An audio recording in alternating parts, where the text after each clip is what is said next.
Hello, Chelsea fans and anyone else. Welcome to this week's episode of The Pride Football Thoughts.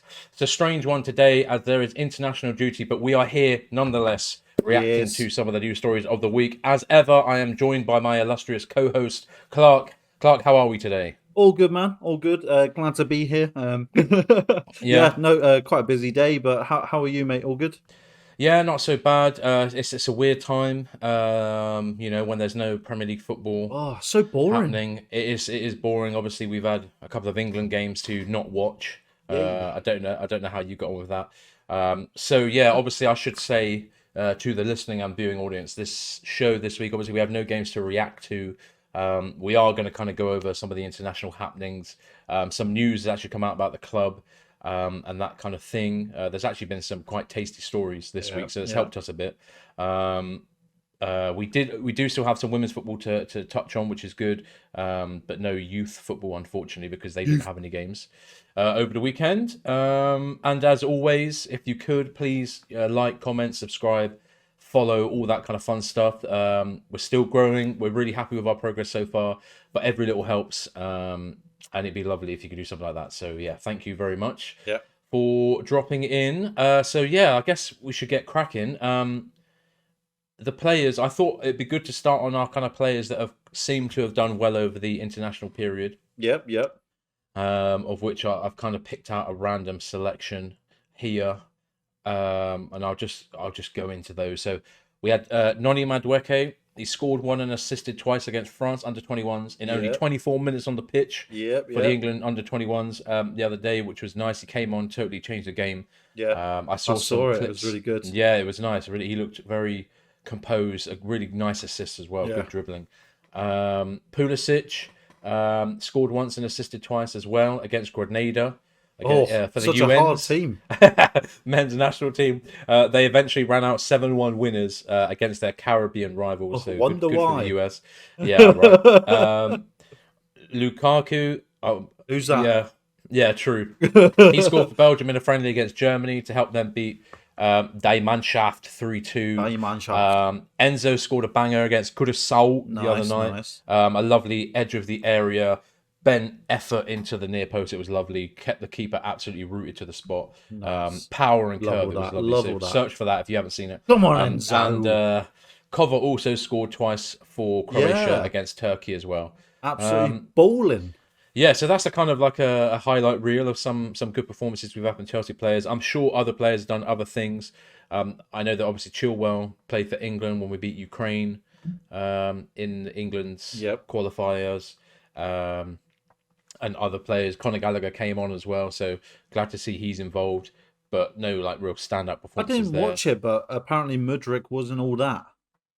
Yeah, I heard that as well. I saw that. I saw the responses on the social meds. Social meds. I don't know. I don't know. I'm trying to adjust my expectations. I'm not gonna lie. I didn't. No, me neither. No, me neither. England bores me, man. Like honestly. Yeah, of course, me too. But yeah, I was. You know what? I would have liked to watch it just to watch Mudryk. But apparently it was lackluster. Yeah, I always forget about it. Like I'm just living my life, and then it's like exactly. I'm on Twitter or something, or it comes up on on the news. It's like, oh, England due to play it now. I was like, are they? Oh, okay. Okay, I might watch that. Yeah, I wonder what that is about international races. I guess they just seem so meaningless. Yeah, it is. It is meaningless unless it's like the actual World Cup or the actual Euros. I just don't care because. No. You're like, if you're a good team, aka England is a good team. Don't get me wrong, it is a good team because we get into all of the competitions. So if we don't get in, that's even more of a I'm not gonna watch any of it. Like if it's World Cup or the Euros, the actual competition, not the build up, not the qualifying for it and all that crap. Like I'll watch it, but just especially international friendlies. So what's the point, man? Yeah, the worst. Yeah, like it's so bad. I'm happy that at least this time, because like I think it was last year they were doing like 3-game international breaks. Which was crazy. So I'm happy that it's only a 2 at this. I don't think they could do because World Cup, obviously. So. Oh yeah, that's a good point. Yeah. as obviously we've clearly made clear. We're not clearly that made clear, yeah. Clearly made clear. We're not that bothered on the international scene, but that's okay. We move on from that. That's fine. Yeah. In injury news, James Reese, the Beast, James. I mean, you say he's a beast. Wesley, the best G, Fofana. Aubameyang, I'm not gonna keep doing that. Aubameyang and Sterling are all back at Chelsea and have been picture training as well. So that's a huge boost for the squad with the upcoming schedule. N'Golo Kante as well, obviously, is going to be a bit closer to match fitness and availability. And we did actually touch on this in the last show, but I think it's worth going over again in terms of the hectic schedule. I'm going to go through it quickly now, so everyone is aware as a reminder. So when we come back for the first game on the 1st of April, obviously we have Aston Villa in the Premier League. We then have a game basically every 3 days. So from the 4th of April in the Premier League, we have Liverpool. On the 8th of April in the Premier League, we have Wolves. On the 12th of April in the Champions League quarterfinals, we have Real Madrid. Easy. On the 15th of April in the Premier League, we've got Brighton, high-flying Brighton. On the 18th of April in the Champions League quarterfinals, second leg, we have Real Madrid at home. Never heard of them. In the 22nd of April, we have in the Premier League Man United. Scum. In the 26th of April, we have in the Premier League Brentford. Best team going. And on the 29th of April in the Premier League, we have Arsenal. So our April is shaping up to be an absolute gauntlet. Yeah, it is. A true through-the-ringer situation. And so, to have these players back, obviously, it's a massive boost. Definitely. I mean, I don't know if you saw that, but Kante got played in a behind-the-closed doors friendly against some team of some caliber. And he played some football, so that's a good start. I don't know much more about it, but I know that he played. So he's on the pitch and running, so that's all good. It's all good. That's great. Obviously, James and Sterling both came back from England prematurely, didn't they, with slight injuries / illnesses. True. And same with Fofana, by the way. Do you think that was a permanent... Do you reckon they meant it, was that... Did they do that on purpose, or is that legit? I don't know. I always feel... You know what? Because they had the whole moan about Mason Mount and all that stuff. Or, England's ties to Chelsea are going to be severed and all that. All right. If it's severed, bring back all our players and fuck yous. Like, that's it, isn't it? So what was that? How do you mean with that? Sorry, with Mason Mount. So Mason Mount, he was obviously classed as match fit, and then he wasn't because of his penis. And then they were like his penis injury.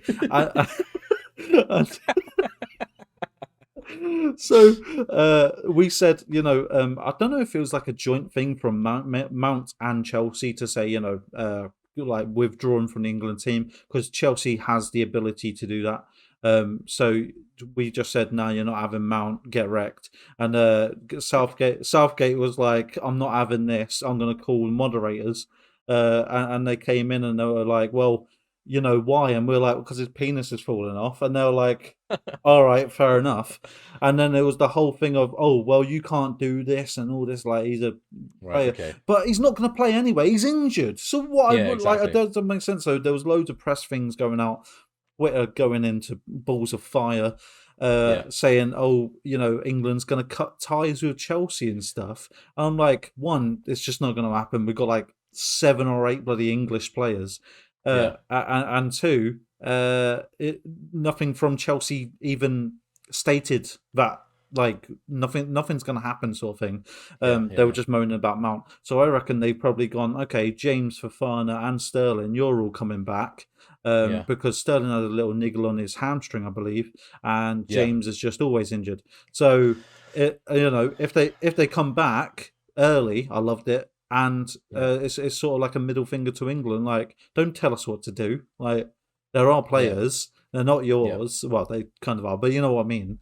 So I think it was a bit of a back at you sort of thing, and I like that. Okay. I like Interesting, that. No, I know that we've always had frustrations with France, especially under.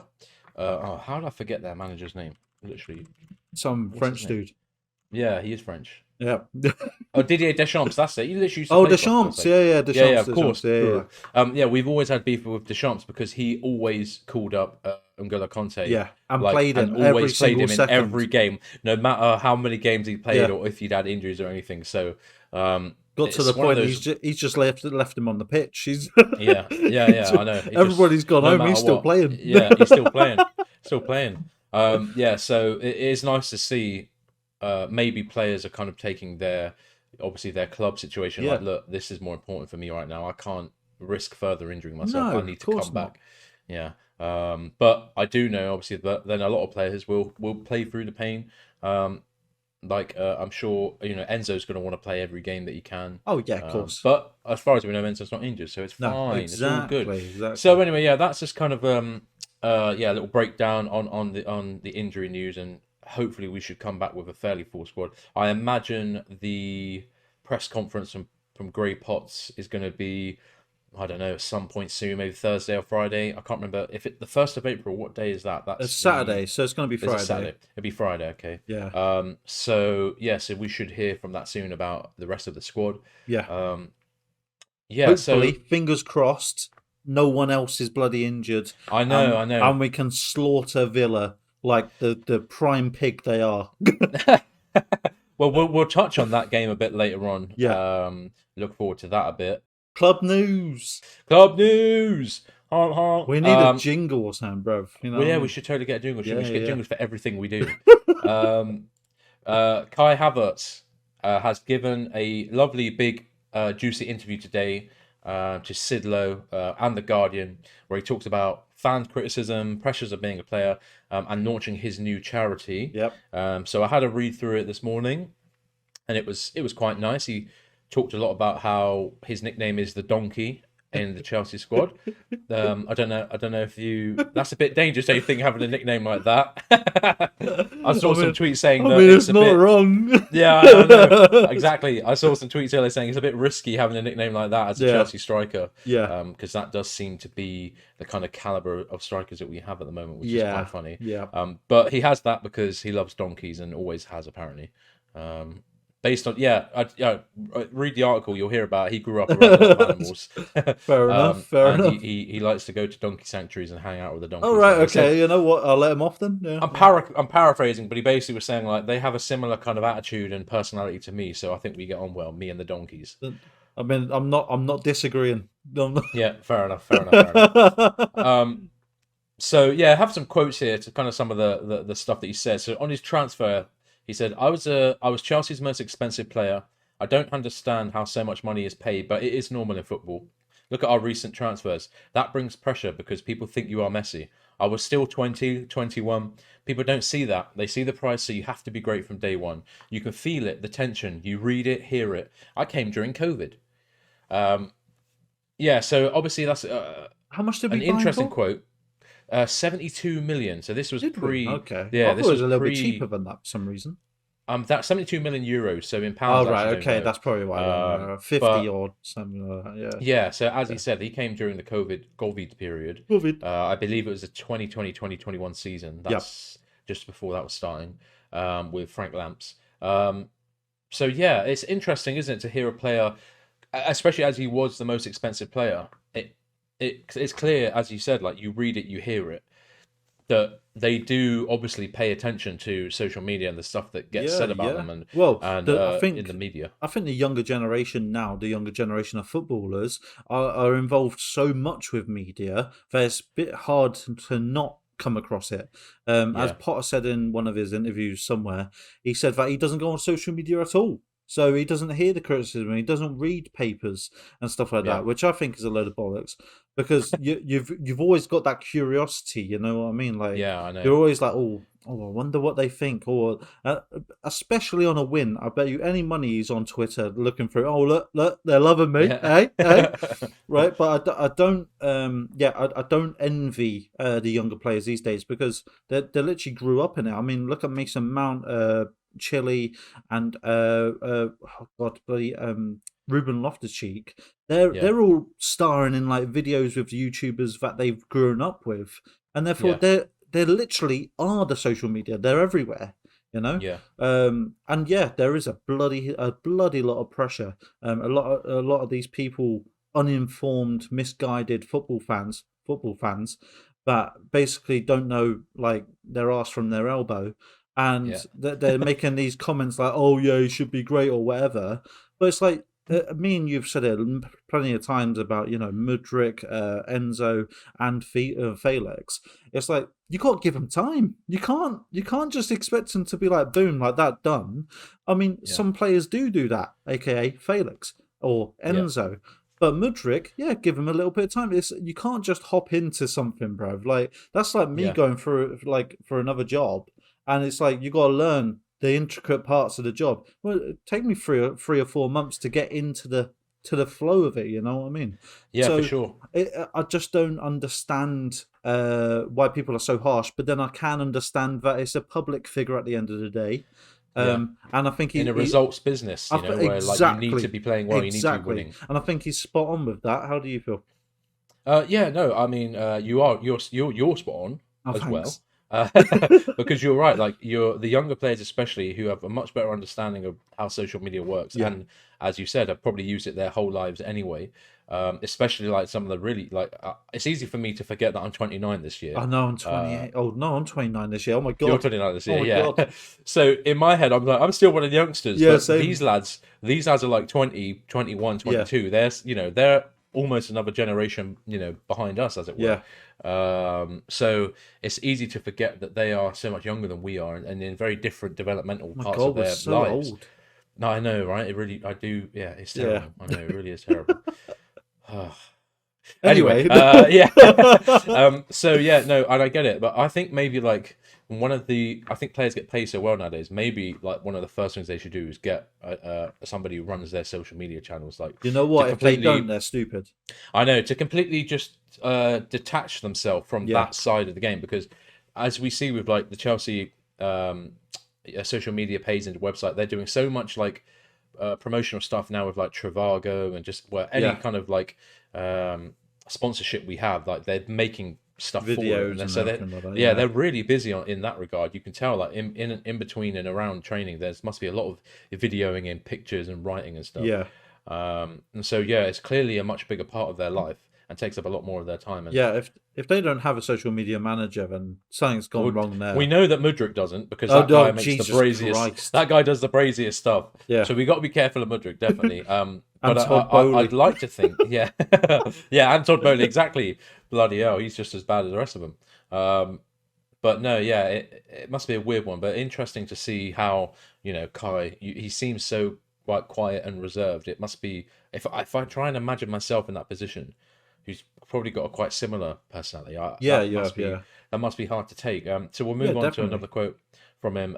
His attitude kind of towards playing. So, when you lose, you are in a bad mood still, but it has switched. You develop, mature. My girlfriend gave up her whole life in Germany to come here. I don't want to go home and make her day bad. You feel the pressure every day at a big club like this. But when I took the penalty against Dortmund, there was a moment where I just looked into the crowd and thought, as a kid, I dreamed of being here. When I was 10, I couldn't imagine taking the penalty to take Chelsea into the Champions League quarter-final. Obviously, you are nervous, but I was able to really enjoy the moment rather than feel the pressure. And that's the most important thing. Remember, you started playing because you love the game. I love that. Yeah. I do love that, and it brings home what it's all about. It is that thrill, that excitement, that adrenaline that goes through you, and the immense amount of joy that you get from just simply kicking a ball in front of people. But it then obviously comes with so many. I mean, there are upsides, obviously, money, but there's a hell of a lot of downsides these days. And yeah, well, like as he said, his girlfriend gave up her whole life in Germany to come over here. It's not too hard. You are a millionaire, but to even say, that makes him emotionally intelligent, because otherwise it'll just be like, oh, she's got money. Who cares? Sort of like just be my girlfriend sort of thing. But he's actually like, you can tell that he's empathetic towards people, and I like that. And it seems as if he needed to say this, if that makes sense.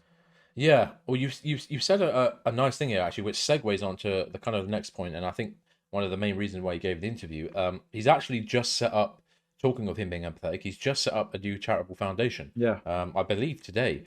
So it's the new foundation is called Kai Havertz Stiftung. Now I'm guessing Stiftung in German means something. We didn't translate it. No, we should have probably. But it focuses its work on sporting youth development, youth and elderly care, and animal protection and welfare. And this is a quote from the website, which is quite a snazzy website, by the way. We are a modern and non-profit organization with the goal of helping people and animals. Together with you, we want to build a platform for change, a meeting place for self-effective togetherness through compassion and movement. Oh, so Stiftung means foundation, by the way. Oh, okay, fine. It's the Kai Havertz Foundation. Cool. Yeah. Good job. That was nice. I like that. Good bit of journalism. This clearly shows the kind of profile, the kind of person that Kai is. Like he's definitely. Much more reminds me a bit. Obviously with Rashford and the great work he did convincing having to convince the government to feed the bloody. The poor, some of the poorest children in our country. Yeah, which is sad. Sad. I know that I thought we'll have to do that. But yeah, his charitable work is obviously renowned, and it makes us like. I really like Rashford because of that. I have a lot of time for it. I do. Yeah, I respect it a lot. And this is great to see. Kai doing something similar. I mean, I saw in the article that he mentioned that there were major floods in Germany last year. I don't know if you saw that. Oh, sorry, in 2021. That. Displaced a lot of people and caused a lot of damage. And I think apparently that kind of spurred a thing in his mind to say that, he can do a bit more. Yeah. So this is quite cool to have somebody he's 23 going on 24 this summer. Yeah.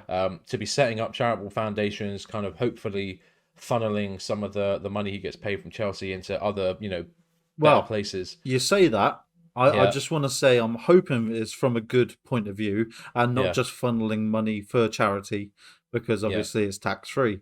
So okay. I just want to I fully believe it will be for the good stuff, and they're doing quite a lot of stuff. Sport and youth development, youth and elderly care, which is amazing, and then animal protection and welfare, which animals are the best thing ever. So. I'm hoping it's from a good place and not just from a financial get out perspective sort of thing. Sure. To dodge tax, which don't blame him if he does, to be honest. But yeah, no, amazing, absolutely amazing to be so young and. It's like Rashford, so young again as well. And you can see the effects that Rashford had, especially during lockdown and everything like that. So,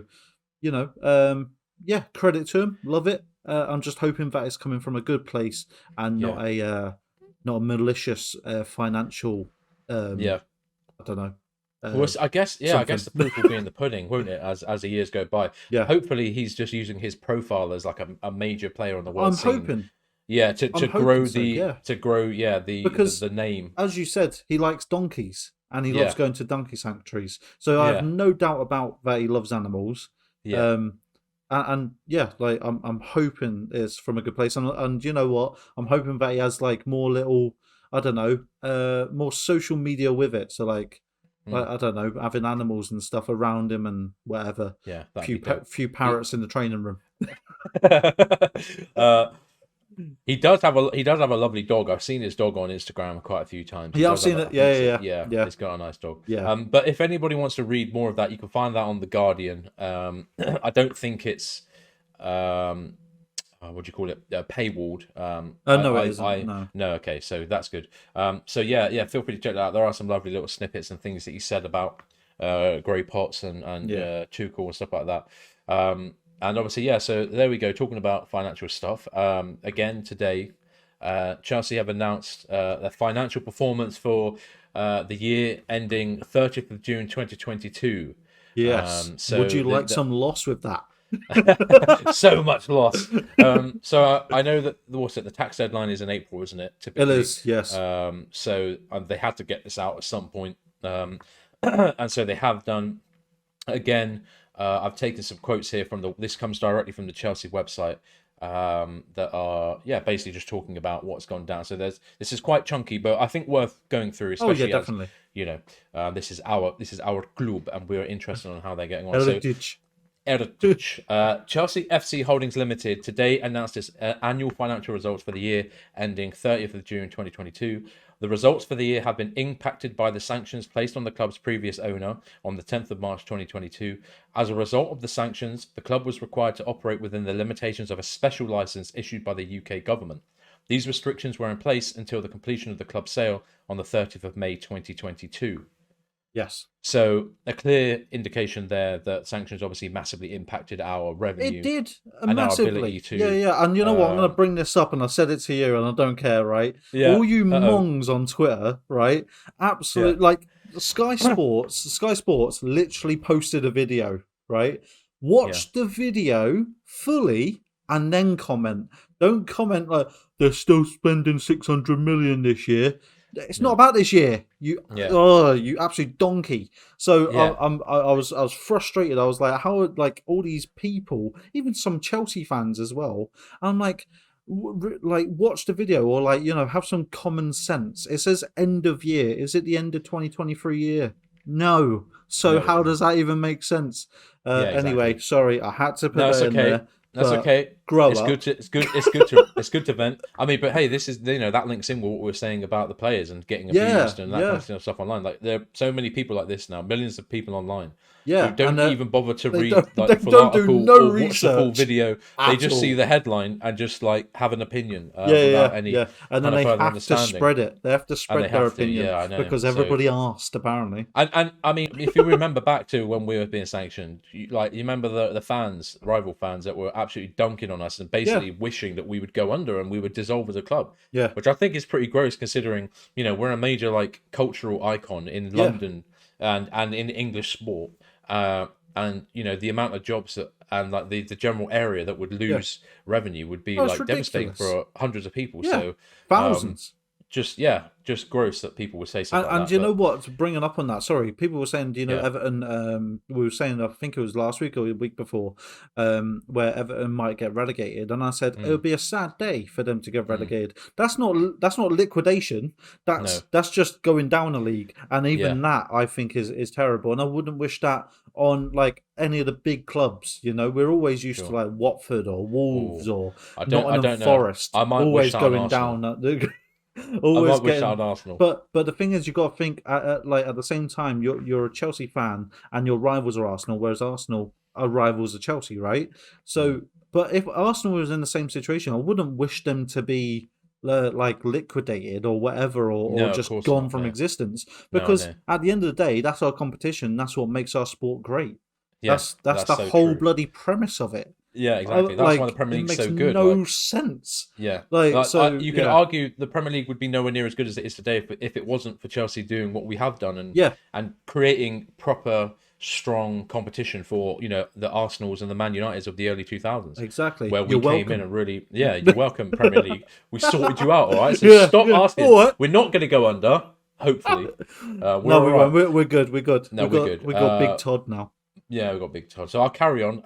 Despite the restrictions placed on the club, the turnover figure increased to £481.3 million from £434.9 million the previous year, driven largely by increased matchday and commercial revenue from the return of fans on match days. Broadcasting revenue decreased relative to the previous year due to lower UEFA Champions League distributions and the knock-on impact of the COVID-19 pandemic from the 2019-2020 season into the 2021 financial year. Commercial revenue increased to £177.1 million as the club benefited from a net increase in sponsorship revenue from new contracts and existing partner renewals. So that's good. So even with restrictions that were placed upon us and the kind of the danger that we were facing in that early part of 22, we actually did post record revenue, which is or near record revenue, I believe. Yeah, we had a lot of commercial revenue coming in, and as you said there, from sponsorships, renewing contracts, or new contracts altogether. You got to look at the likes of like Whalefin. I think 3 renewed as well. So it's like a 9. Trivago as well became our Trivago was massive. Sponsor. Trivago was huge. Yeah, it So, was big. you got to think of all this. So, yeah, absolutely brilliant that was. Yeah. It goes on. The club invested 118 million into the playing squad during 2021 and 22 financial year, including existing player contract renegotiations. In addition, the club made a profit on player trading of 123.2 million in the year, including the sales of Tammy Abraham to AS Roma, uh, Mark Guehi to Crystal Palace, Tomori to AC Milan, and Zuma to West Ham. And we all knew about this when it happened, didn't we? We was all like, "Wait, we could have business here, we're Yeah. sick." And then it all went downhill. We we did get good money for those players, and most of which I would say I don't miss. Maybe I missed for Kaya Tomori because he had a very good. Well, he had a title winning season. You know with AC what? Milan last year. I missed Tomori, maybe Abraham. Yeah, I don't know why. I know you've got a bit of a soft spot Mate, for Abraham. I really you, do, and you have man. done. I really do. He's just boss. I don't know, man. He's just personally, like I don't know. It reminds me of like a Giroud. Like, yeah, he's tall, not that fast, but Jesus Christ, can he finish? Yeah, he used to frustrate me a bit, but I think he was probably overplayed in those first, few seasons he had with us. Jesus, he was definitely. He was just there every game, and we had no one else. Yeah, exactly. We got transfer banned for 2 years. Yeah, exactly. So that didn't help. It turns out it wasn't 2 years, but you know what I mean. We got transfer banned. What do you expect? We had no one. Lampard came in, and everybody's expecting everything great from Lampard. He hasn't got no bloody players. Like, But no, I mean, but he was our top scorer, wasn't he? So yeah, but he's gone on to do okay things at Roma, especially in his first season. Not so good this season. He had a brilliant first season, didn't he? Yeah, he did. I think he's had quite a few injuries. So anyway, so that goes to show obviously that we're doing good business with sales and stuff like that.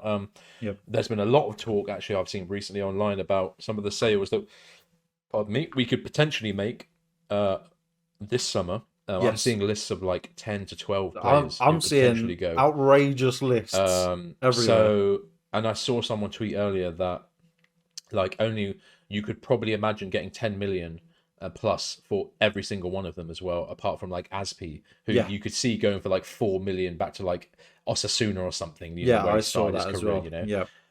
So we could be in for another massive clear out and a huge kind of restoring of the kind of, chopping down the wage bill, getting rid of loads of dead wood and players that we're not really interested in keeping.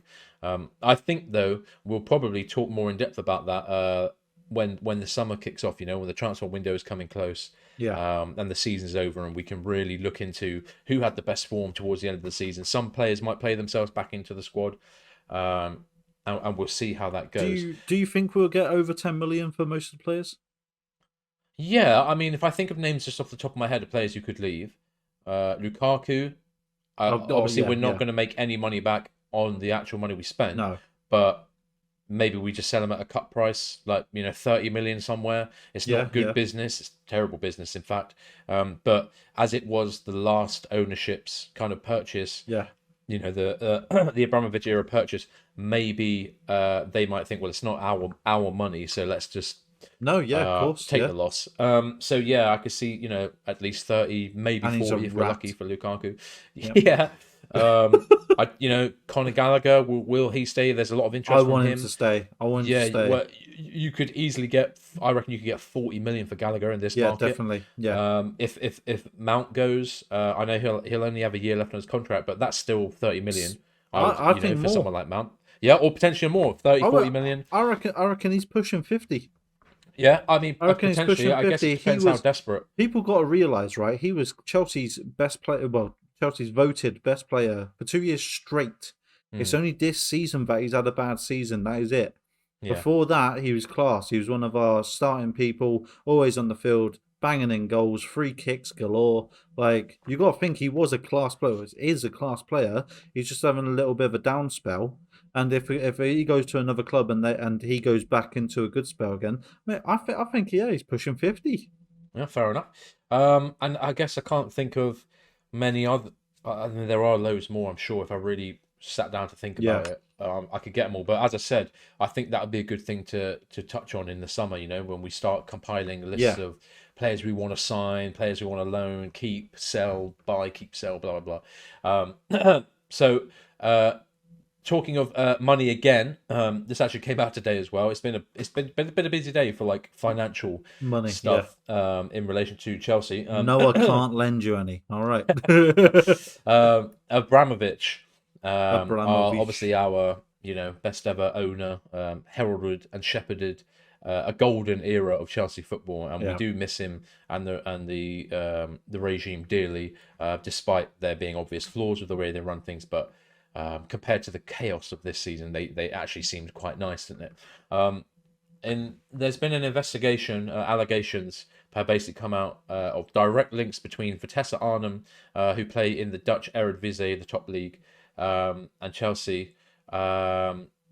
Basically, apparently, Abramovich was secretly bankrolling Arnhem in the background. And kind of keeping them afloat. So they were taken over, I believe, in 2010 from a Georgian businessman who apparently had ties to Abramovich. They were pals. And so it seems as if maybe there was some kind of financial goings on between the two. And obviously, as Chelsea fans will remember, for the longest time we had a very close loan relationship with Vitesse, where we basically send our most interesting players there on loan. So Mason Mount obviously went there and had a good season. Look at me, I totally forgot who bloody went there now. But like just everyone you can think of. I think Gael Kakuta went there as well. Loads of some kind of like some of the top talents we've had through the academy have been there. So this information has come to light in the oligarch files. By the way, this story has come from the Guardian as well. So this financial information has come to light in the oligarch files. A cachet. Is it cash or cachet? It's a cache or a cachet. Fair enough. Cool. A cache of leaked data originating from the Cyprus-based offshore service provider Merid Servus. The documents reviewed by The Guardian and the Bureau of Investigative Journalism appear to reveal for the first time at least 117 million euros or 102.8 million pounds in secret funding from Abramovich for the Vitesse takeover, which flowed through a series of entities registered in opaque offshore tax havens. Nice. The leaked trove of documents appears to show that Abramovich bankrolled Vitesse's spending with a series of loans worth at least £102.8 million by the end of 2015. This is a huge investment for Vitesse, whose total turnover in 2014-15 was only £12.3 million. So, again, obviously, he's not our owner anymore, so this doesn't really affect us too much. No. But it is interesting to put a very definite link between us and Vitesse based on this kind of investigation. Who knew? Yeah. And it's quite interesting, actually, because obviously we've been talking a lot about the multi-club model recently. This is almost like an unofficial multi-club model. Yeah, it is. I think for him to only just been found out is quite impressive, to be honest. Yeah, I know. But kept it strum. I mean, bankroll. It's a bit of a weird one, like, because what has he actually done wrong here? I'm guessing the secretiveness is a bit weird. I know that the Dutch FA have investigated the issue a couple of times because owners they've had over the years have like kind of let things slip and have said things about their relationship with Abramovich. Maybe it's a sporting integrity kind of thing. Like if it was public, maybe it'd be like, because in theory they could have come together. Chelsea could have played Vitesse in the Champions League. And if it was secret, then there are you could say there's some kind of sporting match fixing allegations could be made. It was never going to happen though. Let's be honest. No, Vitesse had some good seasons, I know, but they never really got close to Ajax. I mean, their whole turnover for 14-15 was 14 million euros. Yeah, so it's pathetic. It's quite mad isn't it, to think about them being I'm not too sure. Like, let's put it this way. Let's put it into perspective, shall we, guys? Right. How much is Chelsea worth? 4 billion we got sold for. How much is Roman Abramovich worth? Billions. Billions and billions, right? How much is 102 million to him? Yeah. Nothing. It's literally a penny. He's lent his mate a tenner. That's all it is. Yeah. He's lent his mate a tenner, and that is it. So this whole, it's 102 million. Yes, it's very big numbers for, average critters like us. But for him, the big fish, the big sharks, it's literally a bloody crayfish in an ocean. So it's literally nothing. So I'm not too sure what the whole big thing is over. I mean, he's probably done this with so many bloody clubs, like little clubs, getting in on their books and everything like that. And all these people have friends. They're always going to have friends and help them out whenever they can and stuff like that. So whether I don't know, obviously the whole tax thing, the what's it called, to be the offshore tax havens. You think he's not doing that with everything else? You think that doesn't happen with every club? Are you that naive? I think honestly, I don't. Right, this is gonna sound terrible, but I don't think it's a bad thing at all because I just don't really care. But it's 100 million in the grand scheme of things, which is absolutely fuck all. And who does it affect? Well, I guess everybody's doing it. I would encourage people to go and read the article in the Guardian. It's a very well put together thing with like some really very detailed, like the way that they were finding links between some of the owners and where the loans were going and what companies they were coming through. You've got companies here who are based in the British Virgin Islands, Liechtenstein, Belize, and the Netherlands. So it's a real web and a tie of things. But that's Guardian only the start as well. Yeah. Guardian did reach out to Chelsea, but obviously they said that it's nothing. The club ownership is, it's been different since May. This is nothing to do with us. It's obviously to do with Abramovich and his business dealings himself to deal with. Yeah. The thing is, it's not like Chelsea's lent them this. It's Roman. It's his personal company. So it's like, allegedly, if any lawsuits want to. Look, we're just small, right? We're no problems. I don't care. Bring it on. Allegedly, but it's like it's not coming from Chelsea. It's coming from him. So it's like it makes no sense to me at all why this is even aimed at Chelsea. Because I've seen quite a few tweets about it. Aiming at Chelsea. Oh, how is this us? This isn't us. I know. It's nothing to do with us. It makes no sense. Even when he was in charge, it still wasn't nothing to do with us. It's his money. He can do what bloody well wants to with it. If he wants to get bloody caught, he can get caught. Like, sorry. That's okay. No worries. As you said, this is the way that like billionaires and this is the way that they work. That's how the rich stay richer. You don't become that rich without doing dodgy stuff in the background. Exactly. Allegedly. Exactly. And as you said, I'm sure many other club owners probably have their fingers in similar pies. I would allege that all of them do it. Yeah. To be honest with you. I'd imagine so. But yeah, just an interesting news story and a good article. So obviously, Abramovich nothing to do with us anymore. But might be interesting for people to go and a message to Abramovich. If you want to lend me 102 million, go ahead. I'll take it. Yeah, I won't tell anyone. We'll keep it a secret between me and you. That could come in clutch, to be fair, for me right now. Yeah, same. Next story. Tuchel. Thomas Tuchel has become the manager of Bayern Munich. He has indeed. After they sacked Nagelsmann very shockingly, suddenly, just after the international break had begun. Seems to be happening a lot recently. Yeah. We'll touch on another story like that in a bit. I'm very happy. I'm very happy for him. I still have a lot of love in my heart, in my soul for Thomas Tuchel. I'm really happy to see him find a club that is befitting of his stature and his quality. Yeah, definitely. And I think they'll work well with his system that he puts in place as well. Definitely. Yeah. I wouldn't mind Nagelsmann to come to Chelsea, to be honest with you.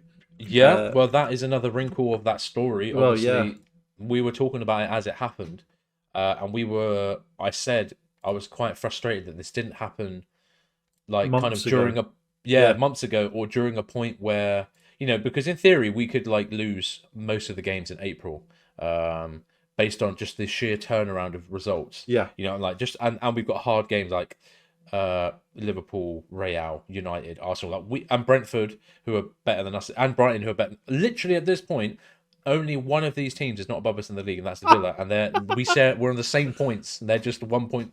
They're just one position below us. Up the Chelsea. So in theory, we could lose most of these games this month. I'm frustrated that this didn't happen during like potentially a 6 or 7 game losing streak that we could face in April, because Potter's position would have been untenable, and at that point you're looking for the best availability on the market, and I really think Nagelsmann would have been that. But as it's been the international break, the pressure's been off Potter somewhat, so it does look unlikely that anything is We'll going to see happen. what happens, But like, where is Nagelsmann going? I don't think he's going anywhere, is he? He's just like No, sort of well, chilling out for a bit. So yeah, unless it's the start of the season, unless something ridiculous like happens with a big club, because he's not going to go to a small club, is he?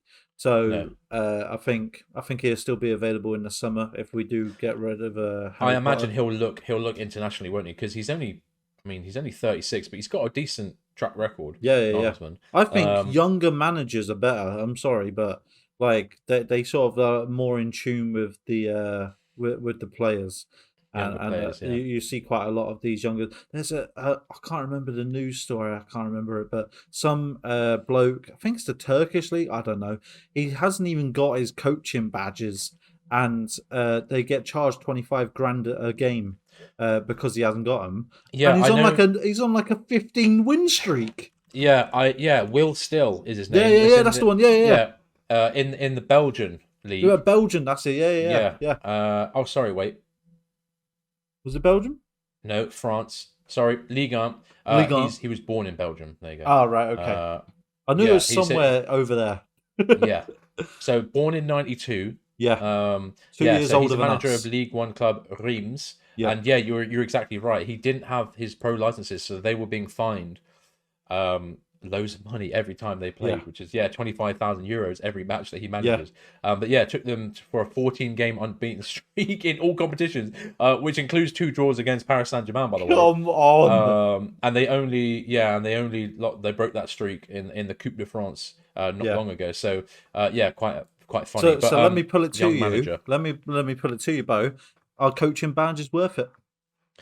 Well, I definitely do see them as a bit of a barrier to entry for. I think it is. I would say, especially like working class. I think it's massive because they're in England. It's not as bad as in Europe, but in England they are like a couple grand each. Yeah. Each badge. They're so expensive. Yeah. And that is obviously a huge put off for many people who don't have the money to be able to drop on that. Yeah, which is why we see a domination of ex pros who they may have had a decent career, but they're not good managers. No.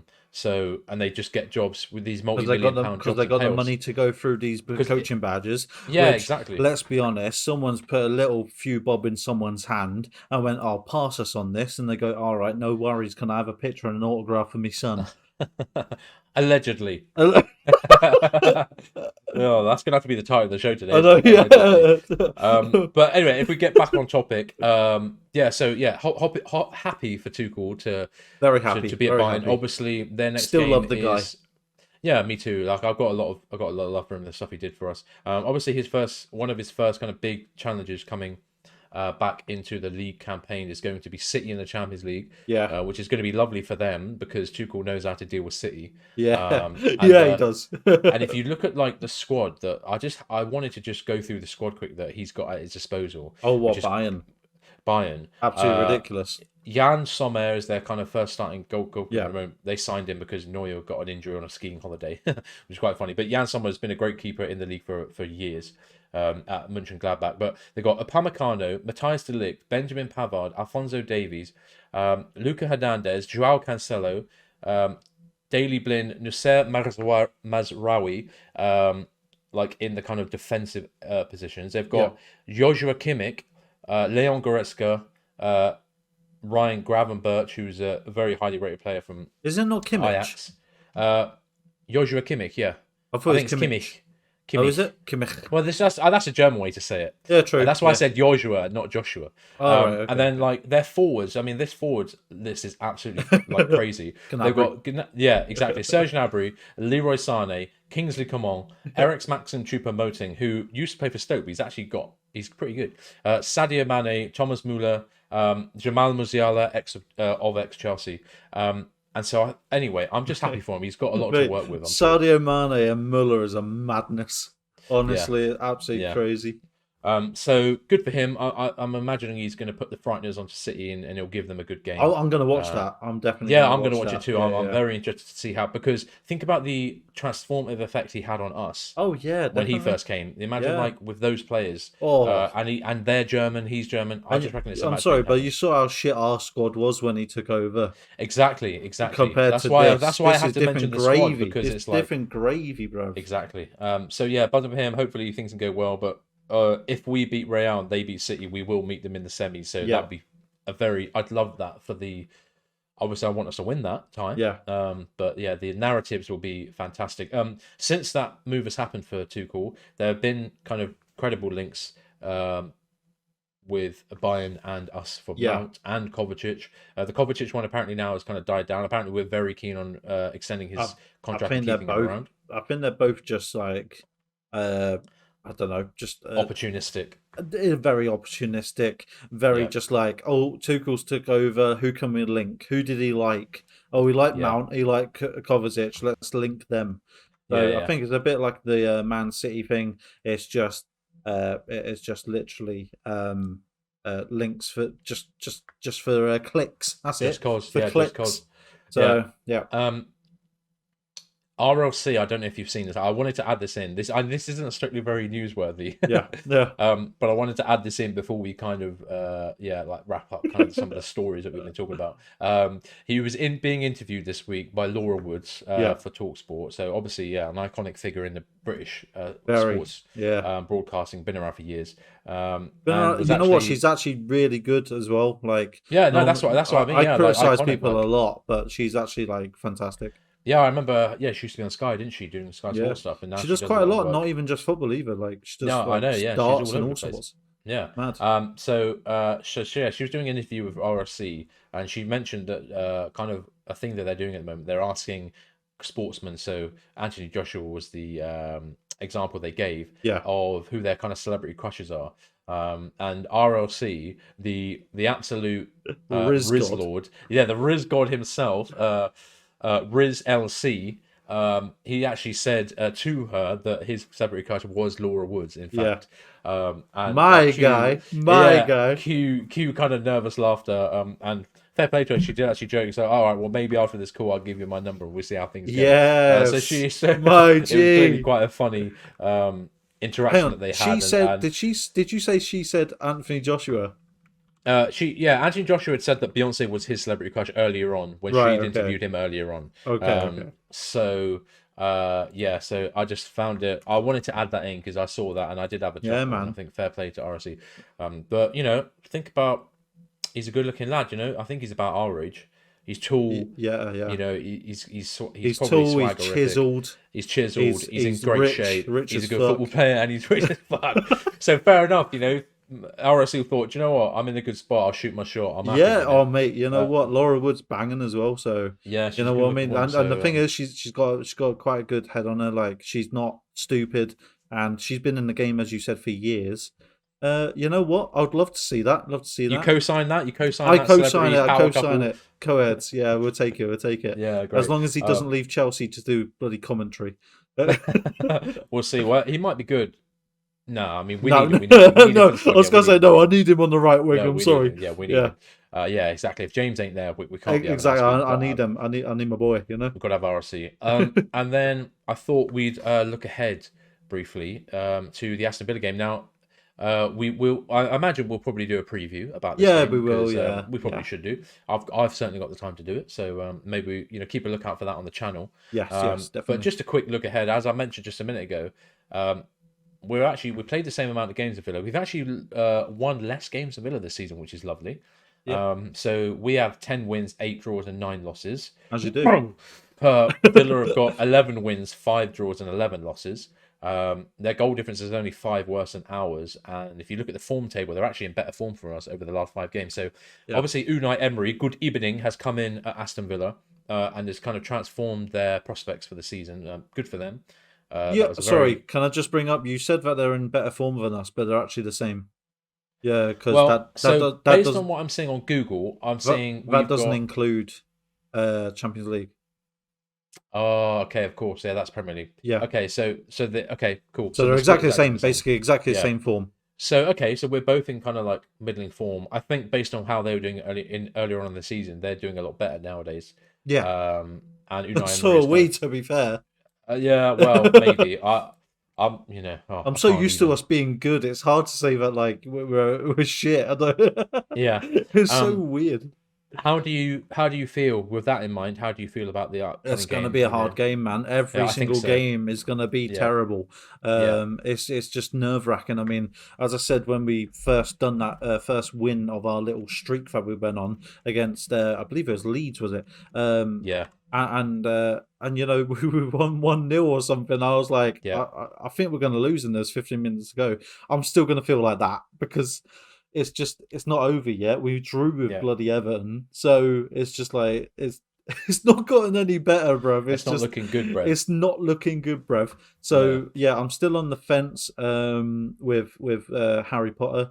So I'm sort Mm. of like I don't know what to believe anymore, man. I'm like I don't know what to do. I think we're just gonna have to just see it out for the season and see what happens because That's all we can do, there's really, can't only we? how It's many just games? There's 9 games left, so 9 games. it's just like it's going to be an interest. Mate, every game's hard. I can't say that Aston Villa's going to be easy. No, That's the thing. do you think it's like a case of where really at this point it's like doesn't really matter like if we win or It we lose at this does. time in I the think Premier it League? does matter because of But can you the imagine though, like, because in theory, if Aston Villa beat us on Saturday, yeah um, they'll go above us by 3 points. That yeah would leave us in 11th. So yeah we wouldn't be in the top half of the table. no I think that is a massively embarrassing thing to happen to a club of our stature, definitely and the amount of money we've spent. And if we continue to lose against other teams that I mentioned earlier on, so yeah Liverpool could very easily beat us. Wolves, I think, is a more easily winnable game, but they could give us a good going. They're at home, and they need the win much more, obviously, yeah. because they're going to be in relegation trouble. Brighton are better than us and could come to embarrass us at I mean Stamford they Bridge. beat us 4-1. They smashed us 4-1, didn't they? So they could do it So again. I wouldn't put it past them. no And United are obviously in better form. Obviously they took a 7-0 battering at Liverpool, yeah but strangely, but they could still and give us the yeah, work. And that's but then you Old say Trafford. that they took a 7-0 battering, and then the week after Liverpool got beat by was it Brentford Bournemouth, 1-0 or Bournemouth, Bournemouth Bournemouth. 1-0. Yeah, So it's even yeah, like I that's know. the Premier League for you. Higgledy piggledy. And then yeah, Brentford could easily beat us. Yeah, And then obviously Arsenal are the best team in the league this season, so it exactly. could So absolutely duck us up. yeah, So in theory, like seriously, if things go bad, we do have quite a big points gap, but we could like be like 12th or 13th by the end of yeah, April, yeah. which would be absolutely Hopefully embarrassing. not. I'm hoping. No. It's gonna sound ridiculous. I'm hoping for 7th. I'm Well, hoping for okay. 7th, and Yeah. you know why? Because of what I've said before about European games. And I Yeah. think if we don't get into the Champions League, I want 7th. I don't want no European games next year. I want Yeah. us to focus solely on the 2 domestic cups and Premier League. That's all I want. What would 7th give us? That gives us nothing? That gives us nothing.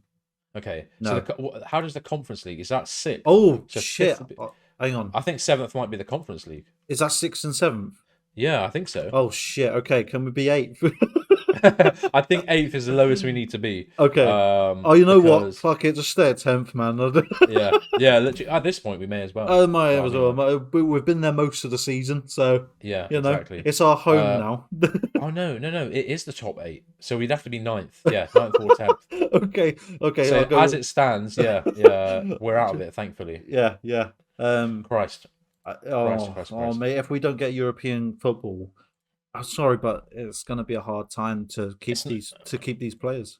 Yeah, I know it's going to be weird. But anyway, that's yeah. all So that's Felix and Mudryk want. So yeah. Why would and they want to stay Enzo. around? I know they So wouldn't. Would they be yeah, embarrassing?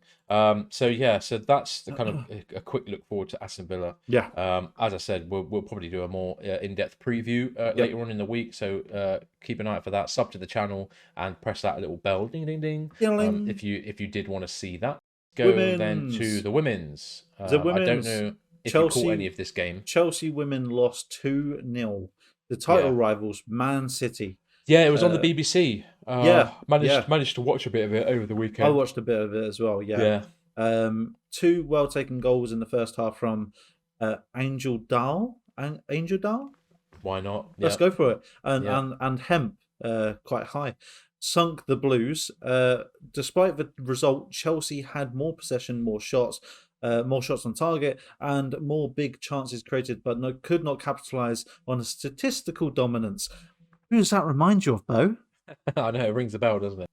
The game I think was it was very disappointing. As I said, I couldn't watch the whole thing because I had to go out. But from what I expect to see from Chelsea women, um, it was definitely like a performance that I'm not kind of used to getting from them. Certainly, um, they based on Emma Hayes' kind of quotes that we got from after the game. Um, she kind of put that result down to like player fatigue. She said, "I thought we were so sluggish in the first half. This was our third away game in a week, and it really looked like it. I thought that was the difference between the two teams. But well done to City. We didn't have the legs. Your mind can want to do a million things, but if your legs can't, that's a real challenge." And that definitely looked like the case with the game I was watching. And it's also worth saying that those two goals from I think Angeldal and Hemp were, I wouldn't call them lucky because they were really good finishes. Yeah. But they weren't like well created chances. Like the ball kind of fell to both of them, and they had good efforts on kind of like volleys, half volleys. Yeah. So like, although Chelsea weren't great, it's definitely clear to see that they don't have to be good, and they can still kind of hold good teams like Man City to. They have to pull something out the bag to kind of get a result. Yeah. But yeah, obviously it's not good for Chelsea in terms of the title situation, is it? No, but I mean it happens to every team, doesn't it? We go through these little phases.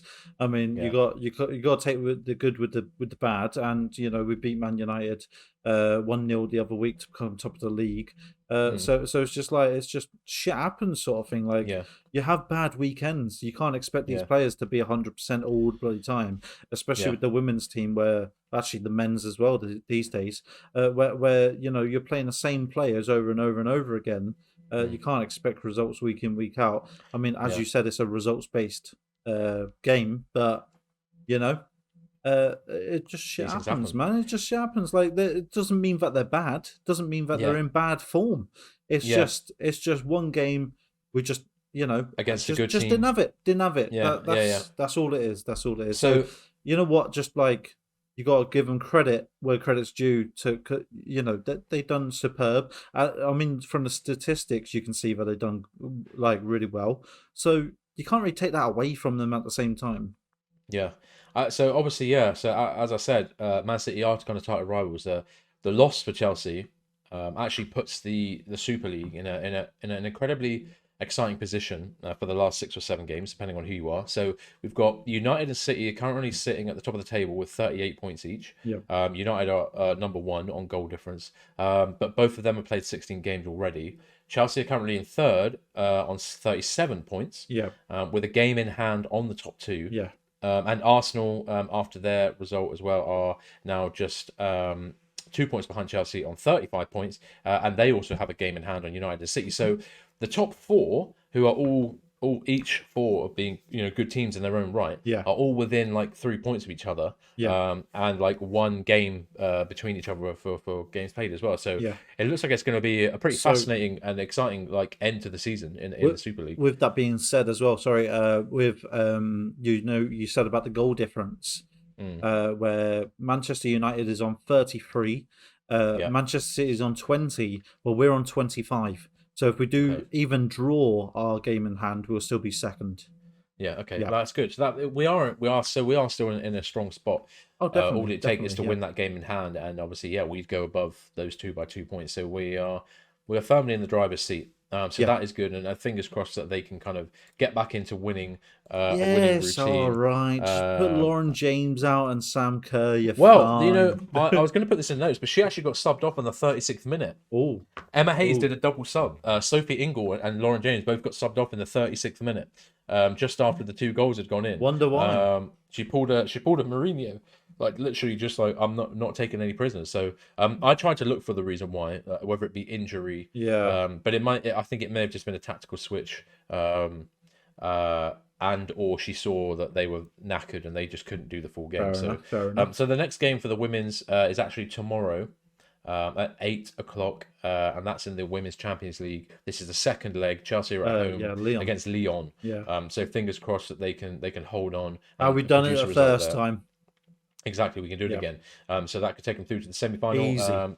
And then they've got a game on Sunday as well against Aston Villa. at 6:45. So yeah, more and more games, just like us, a very busy schedule. Yeah. No games in the youth setup that I No could find youth. anything about. Maybe some They're all at friendlies. home playing Fortnite. Yeah, just chilling. Yeah, probably. Yeah. So yeah, nothing to report in that regard. Rival watch. There's not much going on. there really isn't. No, there really isn't. The only thing I could kind of scrape up, Conte obviously left Tottenham with mutual consent. Again, that was just after, probably about a week after the international break. Let's be honest, though, Conte was well out of the job months ago. Yeah, he just didn't care anymore at all. He was just like, you know what, your team's shit, your management's shit. I'm off skis to the Bahamas in a bit. Yeah, exactly. So yeah, he's gone. I'm guessing they probably arranged quite a nice payoff package there. I believe. Well, I don't know if it probably got agreed to less if it was mutual, but I believe if they did want to buy him out of his contract, it was close to about 50 million. Flipping out. So only a little bit. That's mad, because the mad thing is that he signed for Tottenham on an 18-month contract, and then after the first season he got him into the Champions League. They gave him a new contract. So this is what you don't do with Conte, man. You don't give him long contracts on big money because he will rip you off. Oh, give him a 1 month rolling. That's it. Yeah, exactly. Like a flipping sim-only deal for Conte. Give him the 1 month rolling. It's too dangerous to do anything else. Give him a sim-only deal. So his assistant, Christian Stellini, will take over for the rest of the season, which I think is fair enough. There's no point maybe trying to find someone like a big name now. Like, it's Tottenham is shit anyway, so there's no point. They're shit anyway, so hopefully they'll have a bad end to the season, and we'll see how they go.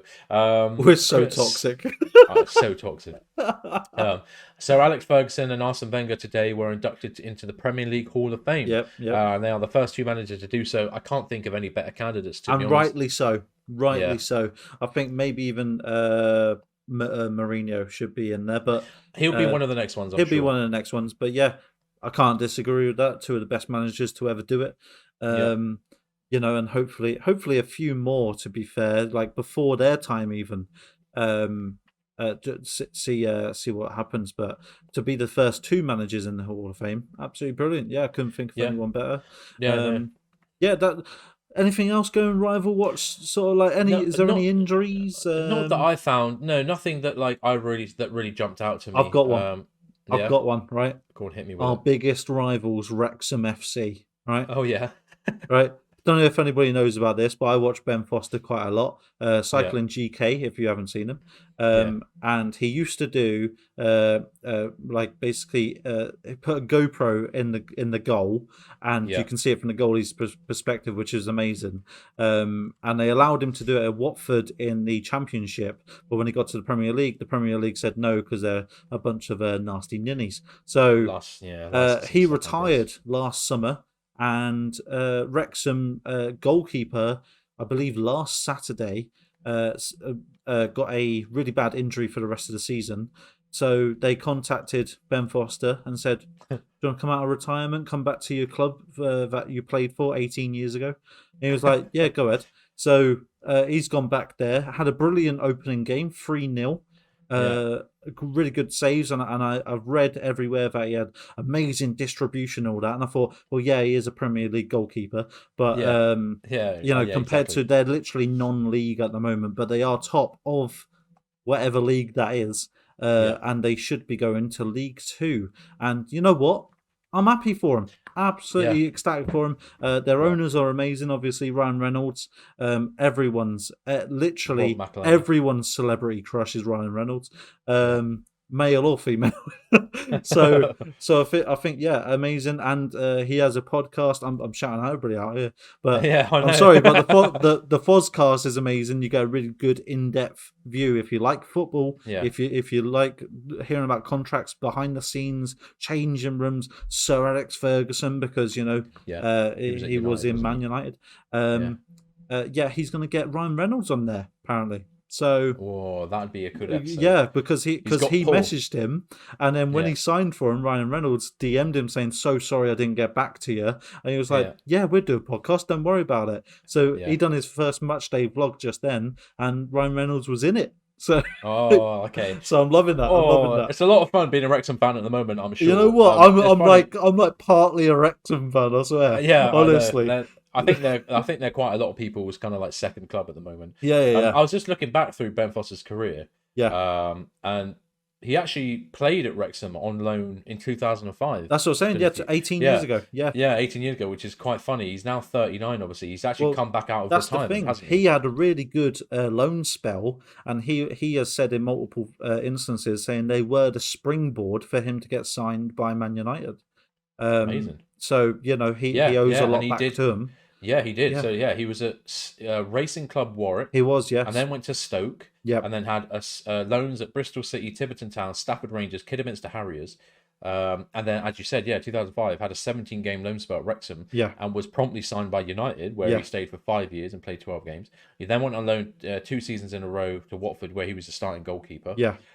Then got signed by Birmingham, played a full season. Yeah. Played 2 seasons. Went to West Brom on loan. Yep. Signed permanently for West Brom. Was there for 6 years. Was actually where he made his most appearances, and then went to Watford for the last 4 years of his career. Yep. And brought him into the Championship. Brought him up to the Premier League. So and then has come out of retirement to return to Wrexham in quite a lovely fairy tale story. I love that. I love it. And you know what? He's just a brilliant bloke. I'm sorry, this is Rival Watch, and we're normally absolute animals and like saying everybody's shit. But you know what? Sometimes the positivity is nice. My love for Ben Foster is unreal because he's just a top class quality bloke. Fair enough. And you can't fault the dude. I should have a look for more of his stuff because I haven't seen much of it. So I love. Oh mate, honestly, Fozcast. If anybody's watching still, Jesus Christ, I don't know if you are, but if anybody's watching still, Fozcast is amazing. It's really good insights. He gets footballers on there as well. He had Aaron Ramsdale. He had other people. So he gets ex football players and current. So and obviously he knows all about it. So. Yeah, of course. Yeah. Oh well, okay. So if that sounds interesting, go and check that out, guys. But check that out after you've listened to this and after you subscribed and liked and followed and watched everything here. Yeah. Do subscribe. that. But so I think with that in mind, then it's probably that's a good thing to kind of end the show on. I'm surprised we got as much as we did out of the show. Yeah. Jesus Christ, with no match to go over. No, exactly. Obviously, back to regular scheduling next week. Exactly. We're going to have an absolute metric ton worth of games to talk about. In April. So please stick around for that. We're going to be pumping out loads of stuff. And our throats are going to be dry and damaged by the end of April. I'm sure a lot of talking about football, and hopefully not too much sadness. So again, if you could. Like, subscribe, follow, leave us comments. If there is anything that we missed out this week, leave messages down below. Messages below. We aim to reply to all of them if there is any. Subscribe, peoples, because it bloody helps. It's just good vibes, man. It's good vibes. It helps, man. It's good vibes, bro. It's good vibes. With all that said, we'll say goodbye to Ra. Auf Wiedersehen. Auf Wiedersehen. I think that's goodbye in German. Is it? Something like that. Thank you so much for watching / listening, and we'll catch you again soon. Up the Chels! Up the Chels! Thanks for listening to The Pride. If you enjoyed what you heard, feel free to leave us a review on your podcast app of choice, and maybe drop a like or follow on our YouTube, Twitter, TikTok, and Instagram pages. And as always, up the Chels!